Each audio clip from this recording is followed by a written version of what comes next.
Ya, lalu bagaimana sebaiknya Indonesia menyikapi arus kedatangan pengungsi Rohingya di Aceh? Sudah bergabung bersama kami ada pakar hukum hubungan internasional Profesor Hikmahanto Juwana. Prof. Hikmah, selamat sore. Selamat sore. Ya, terima kasih atas waktunya Prof. Hikmah. Prof. Hikmah, dengan banyaknya pengungsi Rohingya yang jumlahnya sudah mencapai 1.400-an, dan kemudian terakhir ada dugaan TPPO di sana, apa yang harusnya kita lakukan terhadap pengungsi ini, Prof? Pertama ya, saya ingin menegaskan di sini bahwa mereka itu bukan pengungsi. Kenapa? Kalau kita baca dengan baik konvensi pengungsi tahun 1951 yang kita tidak meratifikasi maupun Perpres 125, pengungsi itu adalah mereka-mereka yang dikejar, ya, yang dikejar di negaranya, dipersekusi. Nah, ini harus diverifikasi. Sampai dengan hari ini mereka ini belum diverifikasi oleh UNHCR. Jadi UNHCR yang melakukan verifikasi. Sampai hari ini belum ada verifikasi dan karenanya mereka adalah pendatang gelap, karena menurut undang-undang keimigrasian kita, orang yang masuk ke Indonesia harus mempunyai buku paspor dan yang kedua harus diperiksa di tempat pemeriksaan imigrasi. Nah, sebagai pendatang gelap tentu pemerintah Indonesia bisa mengusir mereka, melakukan deportasi ke negara asalnya. Jadi kalau menurut saya kita harus tegas mengenai masalah ini. Karena mereka bukan dalam status sebagai pengungsi, ya. Memang di sana ada anak-anak, perempuan dan lain sebagainya, tetapi mereka bukan, sekali lagi bukan pengungsi karena belum ada verifikasi yang dilakukan oleh UNHCR. Jadi pemerintah bisa saja untuk sementara mereka dikasih makan dan lain sebagainya, obat-obatan untuk kemanusiaan, tapi segera setelah itu harus dikembalikan ke Myanmar. Dan ini bukan tindakan yang melanggar ketentuan hukum internasional, yaitu refoulement. Karena apa? Karena mereka bukan pengungsi. Kalau kita baca pasal 33 konvensi tentang pengungsi, disebutkan di situ bahwa hanya pengungsi yang tidak boleh dorong kembali ke negara asalnya. Seperti itu. Tapi kalau pendatang gelap itu kewenangan dari imigrasi untuk mendeportasi. Ya, caranya bagaimana, Prof? Apakah bisa kemudian kita mengembalikan pendatang gelap ini ke negara asalnya? Kan negara asalnya juga sudah menutup pintu. Begitu juga dengan negara-negara lain. Oke, jadi sekarang yang penting kita harus lakukan adalah kita cari untuk sementara ya, untuk sementara bukan untuk seterusnya, pulau yang terpencil. Karena apa? Kalau misalnya mereka ditaruh di Aceh ini banyak yang lari, keluar dan lain sebagainya. Nanti membaur dengan masyarakat kita. Nah, jadi harus ditaruh di dalam pulau yang terpencil dan kemudian mereka akan difasilitasi dengan makan dan lain sebagainya dan UNHCR harus mengurusi. Uangnya harus uang UNHCR. Tidak boleh satu peser pun uang dari Republik Indonesia yang keluar. Karena masalah ini bukan masalah Indonesia. Masalah ini masalah internasional. Dan yang kedua, saya minta patroli laut di Aceh harus ditegakkan, harus diintensifkan. Jangan sampai lagi masuk lagi.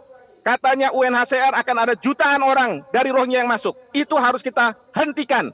Kita tidak mau mendapatkan pendatang-pendatang gelap yang kemudian mereka berdalih bahwa mereka adalah pengungsi.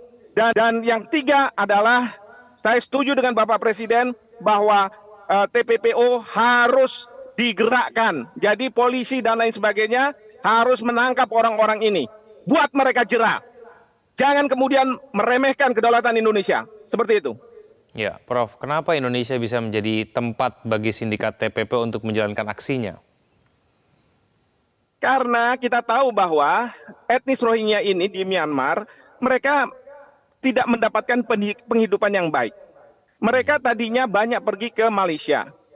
Mereka menjadi tenaga kerja kasar di sana, bekerja di perusahaan-perusahaan kebun sawit dan lain sebagainya. Namun demikian, karena pemerintah Malaysia sangat tegas sekarang, karena memunculkan banyak masalah sosial di Malaysia, dan rakyat Malaysia tidak mau menerima lagi, sehingga ditutup. Nah, kemana mereka akan pergi? Mereka pergi ke Indonesia. Karena mereka ingat di tahun 2015, banyak etnis Rohingya yang dibantu. mereka dengan menggunakan simbol-simbol Islam mendapat bantuan.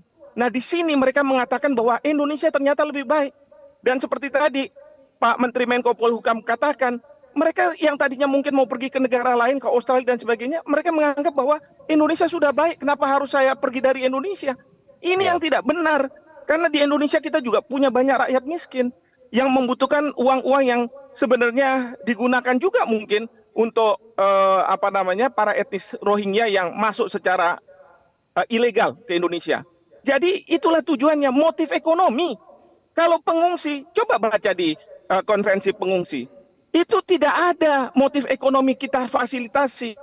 Mereka yang dikejar-kejar, dipersekusi, ya, karena mereka punya pandangan berbeda dengan pemerintahnya dan lain sebagainya. Tapi itu pun harus diverifikasi oleh UNHCR. Nggak begitu saja kita cap, kita label bahwa mereka adalah pengungsi. Tidak. Ya. Saat ini mereka adalah pendatang gelap, ya, illegal. Orang-orang asing dari luar negeri. Begitu.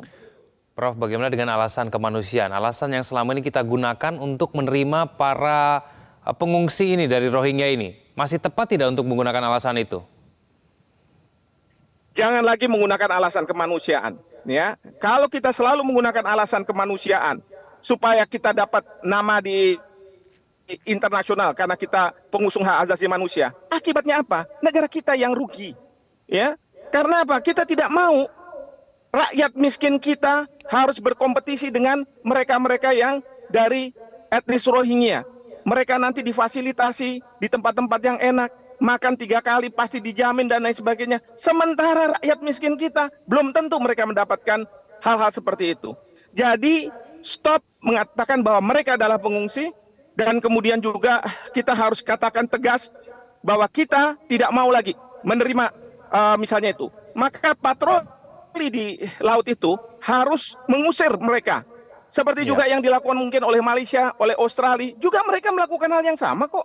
Kembalikan saja ke tempat asal mereka. Apalagi sekarang sudah ada sindikat. Orang-orang dari Bangladesh. Ya, coba orang-orang dari Bangladesh coba yang menjadi sindikatnya. Artinya mungkin juga bukan dari etnis Myanmar. Dan biaya yang dikeluarkan juga tidak kecil. Jadi gimana ceritanya kalau mereka ini adalah pengungsi yang harus dikasihani? Alasan kemanusiaan. Kalau terus-terusan kita bicara alasan kemanusiaan untuk hal-hal yang tidak pas gitu ya, karena mereka adalah pendatang gelap, ya kita akan dimanfaatkan terus. Dan yang menjadi korban adalah kita, kepentingan nasional kita. Seperti itu. Prof Hikmat, tapi ada aturan internasional dilanggar tidak kalau kita memulangkan mereka ke tempat asalnya ataupun ke tempat lain begitu? Tidak ada. Itu yang saya tadi katakan, kalau kita baca ketentuan pasal 33 dari Konvensi Pengungsi tentang refoulement, mengembalikan itu kalau mereka sudah mendapat status sebagai pengungsi. Tapi sekarang ini kan mereka statusnya bukan pengungsi.